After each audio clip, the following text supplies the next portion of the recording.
নমস্কার বন্ধুরা, আদি কথার ব্লগে আপনাদের স্বাগত। তো আজকে আমি একটা গল্প বলবো।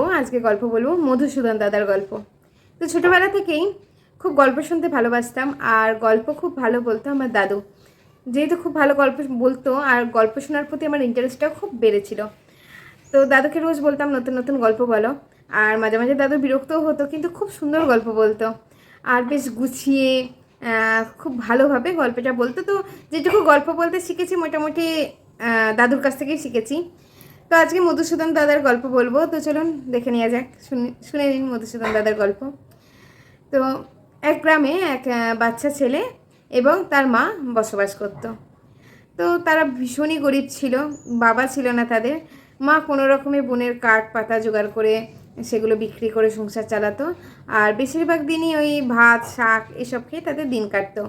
তো গ্রামের পাশেই একটা বন পেরিয়ে একটা পাঠশালা ছিল, আর সেখানেই ছেলেকে পড়াশোনা করতো।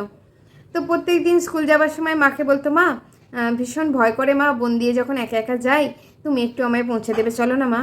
তো মা বলতো, তুই একটা কাজ করবি, আমার তো কাজ আছে বাবা, তুই যখন যাবি তখন মধুসূদন দাদার নাম নিতে নিতে যাবি। তখন মা বললো, মা মধুসূদন দাদা কে গো? তো ছেলেটিকে তার মা বললো যে, তুমি যখন যাবে রাস্তা দিয়ে তখনই মধুসূদন দাদাকে ডাকবে, দেখবে ঠিক একদিন বুঝতে পারবে মধুসূদন দাদা কে। বলে ঠিক আছে। তো যথারীতি ছেলেটি রোজ যখন পাঠশালায় যায় ডাকতে থাকে, মধুসূদন দাদা, ও মধুসূদন দাদা করতে করতে স্কুলে যায়, কিন্তু কোনোদিনই মধুসূদন দাদা আসে না। তো এরম করতে করতে একদিন মাকে বললো, মা মধুসূদন দাদাকে তো কত ডাকি মা, কিন্তু আসেই না। তখন মা কী বলবে, মা তখন বললো যে, ঠিক আছে এবার দেখবে আসবে, তুমি মন দিয়ে ডাকবে, মন দিয়ে ডাকলে তুমি সাড়া পাবে না এমনটা হতেই পারে না, তুমি মন দিয়ে ডাকবে দেখবে ঠিক আসবে। ঠিক কথা মতো ছেলেটি আবার বেরোলো, আবার স্কুলে যাওয়ার সময় আবার ডাকতে থাকলো, মধুসূদন দাদা, ও মধুসূদন দাদা। আর ছেলেটির অত সুন্দর মিষ্টি ডাকে মধুসূদন দাদা না এসে যায় কোথায়। তো একটি রাখালের ছদ্মবেশে মধুসূদন দাদা এলে এবং এসে বলল যে, বলো। তখন ছেলেটি বলল, জানো দাদা, আমি যখনই এই বনের মধ্যে দিয়ে স্কুল যাই আমার খুব ভয় করে, আর মা বলে মধুসূদন দাদাকে ডাকতে, মধুসূদন দাদা তোমাকে স্কুলে দিয়ে আসবে। মধুসূদন দাদা বললো, আসবো তো আমি। দিয়ে মধুসূদন দাদা ওকে স্কুলে দিয়ে গেল। তো বাড়ি ফিরে যথারীতি ছেলেটি মাকে বললো যে, মা আজকে মধুসূদন দাদা দেখা পেয়েছি। তো মা ভাবলো যে হয়তো কেউ এসছে মধুসূদন দাদা নামেই, তো ওকে স্কুলে পৌঁছে দিয়েছে, তো ঠিক আছে। এইবার পরের দিন আবার স্কুলে যাবার সময় আবার মধুসূদন দাদাকে ডাকলো, আবার মধুসূদন দাদা তাকে গল্প করতে করতে স্কুলে পৌঁছে দিল। এইবার একদিন স্কুলে গিয়ে স্কুলের একটা অনুষ্ঠান ছিল। তো সেখানে সবাই কিছু না কিছু বাচ্চারা দায়িত্ব নিয়েছিল যে সবাই মিলে খাওয়া দাওয়ার একটা অনুষ্ঠান হবে, আর সেখানে সবাই কিছু না কিছু দায়িত্ব নেবে। তো এবার স্কুলের যিনি হেডমাস্টার মশাই ছিলেন তিনি মধুসূদনকে তিনি বালকটিকে জিজ্ঞেস করলেন যে, তুমি কী নিয়ে আসবে? তো বালকটি বলল যে, আমি কী নিয়ে আসবো? সে তো কিছু বলতে পারছে না, সে তো জানে যে সে তো গরিব, কিন্তু সেও চুপ করে রয়েছে। তখন স্কুলের স্যার ওকে বলল যে, ঠিক আছে, তুমি সবার জন্য দই নিয়ে আসবে, সবাইকে দই খাওয়ানোর ভার তোমার।